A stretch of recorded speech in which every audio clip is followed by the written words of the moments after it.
Hello, ladies and gentlemen. Welcome to the course of Survey of Major English-Speaking Countries. Today, we are going to learn Chapter 6, The Literature of Great Britain.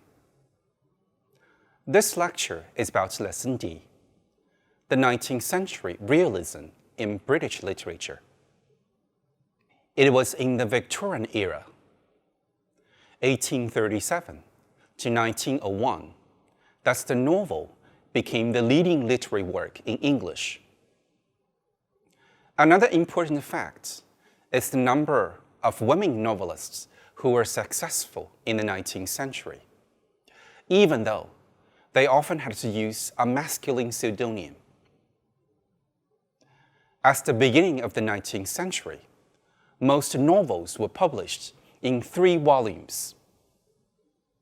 However, monthly serialization was revived with the publication demand was high for each episode to introduce some new element, whether it was a plot twist or a new character, so as to maintain the reader's interest. Both Charles Dickens and William Thackeray frequently published this way. The first half of the 19th century saw the rise of social novel, also known as the social problem novel, that arose out of the social and political upheavals. This was in many ways a reaction to rapid industrialization and the social, political, and economic issues associated with it, and was a means of answering to the abuses of government and industry and the suffering of the poor, who were not profiting from England's economic prosperity and urbanization. Stories of the working class poor were directly towards middle class to help create sympathy and promote change. An early example is Charles Dickens' Oliver Twist. Born in 1812, Charles Dickens emerged from a turbulent period in English culture. Before the novelists, it was the poem age called the Romanticism.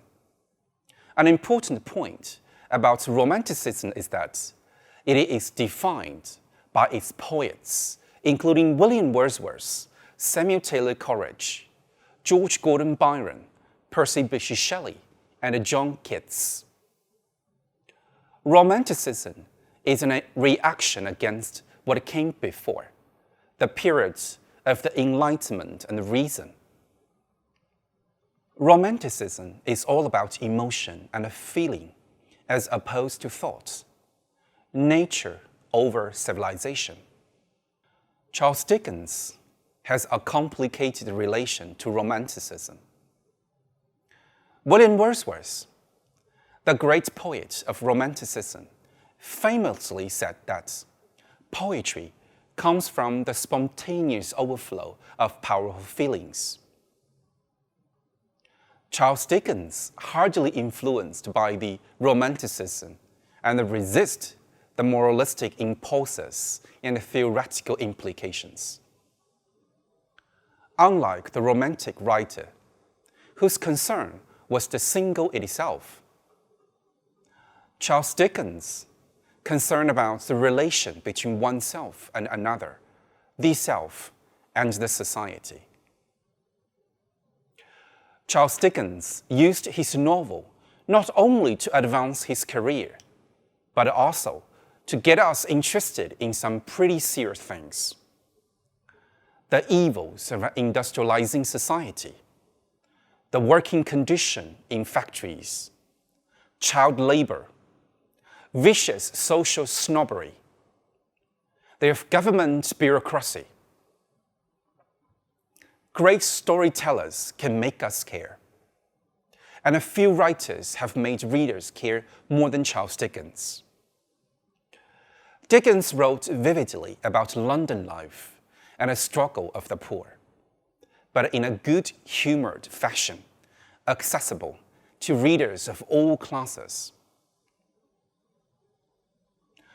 One of his most popular works to this day is A Christmas Carol in 1843.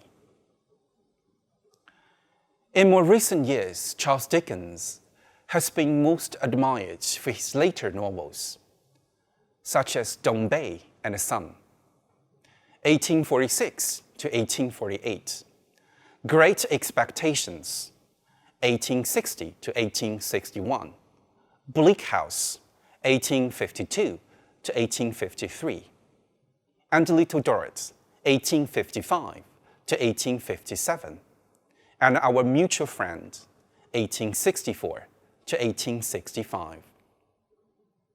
Charles Dickens was concerned with the state of the nation, and having suffered as a child war himself when his father was imprisoned for debts. He had personal reasons for bringing the suffering of the poor to light.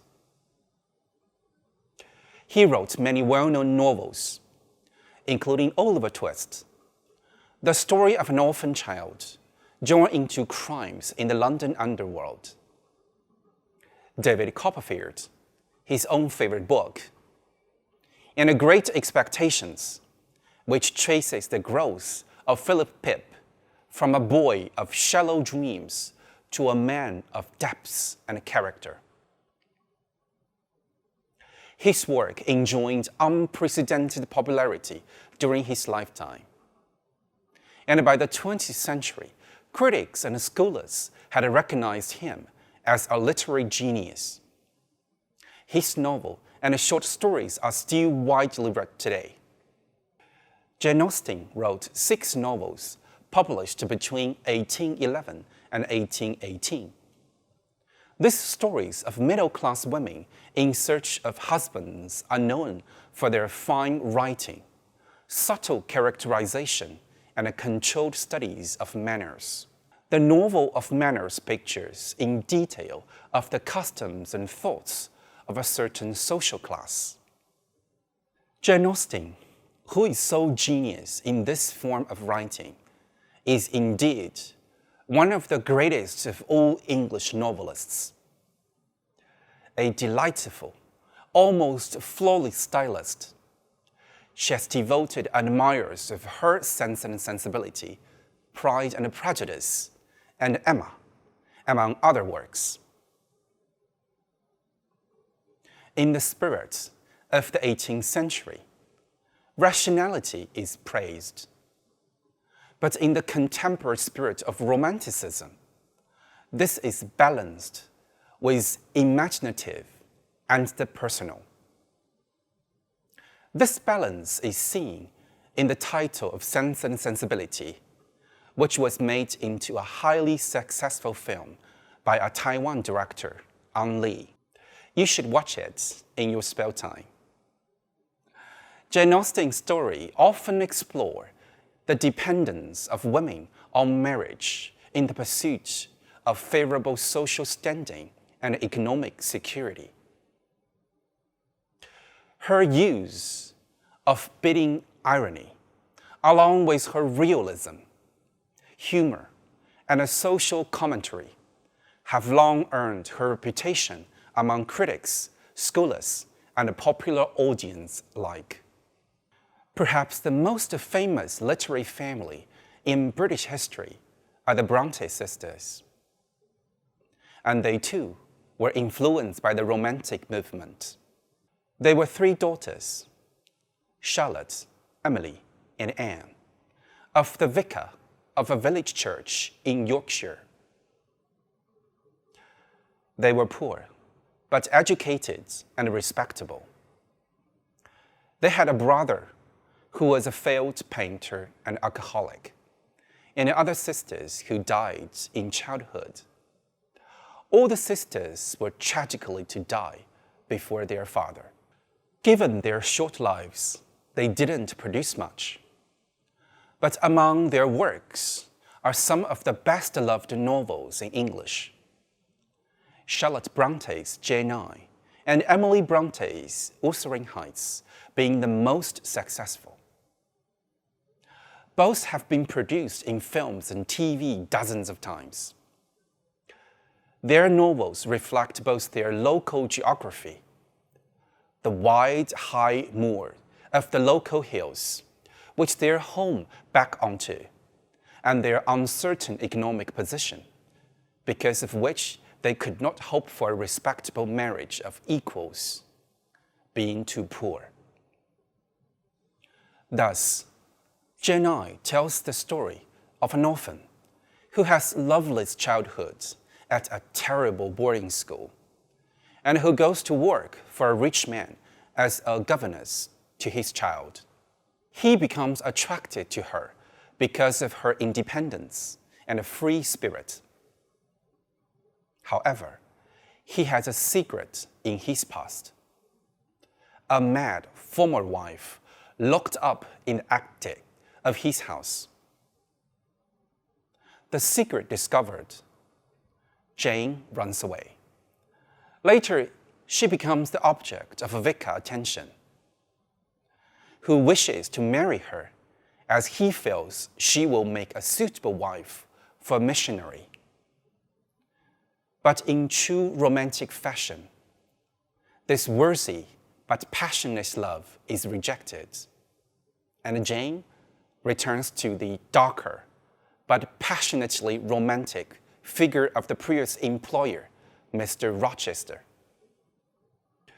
The Bronte sisters had troubles getting published, and in fact had to use male pseudonyms in order to gain acceptance. But one of Charlotte's friends was another female novelist, Elizabeth Gaskell. She represents a more realistic aspect of the 19th century novel, concerned with social comments, not just personal freedom. A vicar's daughter from Manchester, she was concerned with the situation of the workers in the new industrial cities. Her novel, North and South, described the division that this economic change was emphasizing in Britain's society at that time, both in terms of class and geography. The North was the industrial part of England, and those in the South, where power lay, remained ignorant of it. She was supported in her work by the greatest British storyteller, Charles Dickens. An early rival to Dickens was William Makepeace Thackeray, who during the Victorian period ranked second only to him. But he is now much less read and is known almost exclusively for Vanity Fair, 1847. In that novel, he satirizes the whole humanity while retaining a light touch. It features his most memorable character, Becky Sharp. She is the leading person in the story, and is perhaps the most memorable character Thackeray created. Subtitled, A Novel Without a Hero. The novel is deliberately anti-heroic. Thackeray states that in this novel, his object is to indicate that we are, for the most part, foolish and selfish people, all eager after vanities. The rich movement and the color of the early 19th century society make Vanity Fair Thackeray's greatest achievement. The narrative skill, subtle characterization, and the descriptive power make it one of the outstanding novels of its period. But Vanity Fair is more than a portrayal and an imaginative analysis of a particular society.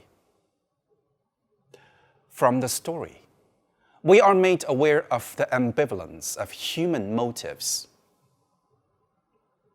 It is the tragic irony that makes Vanity Fair a lasting and insightful evaluation of human ambition and experience.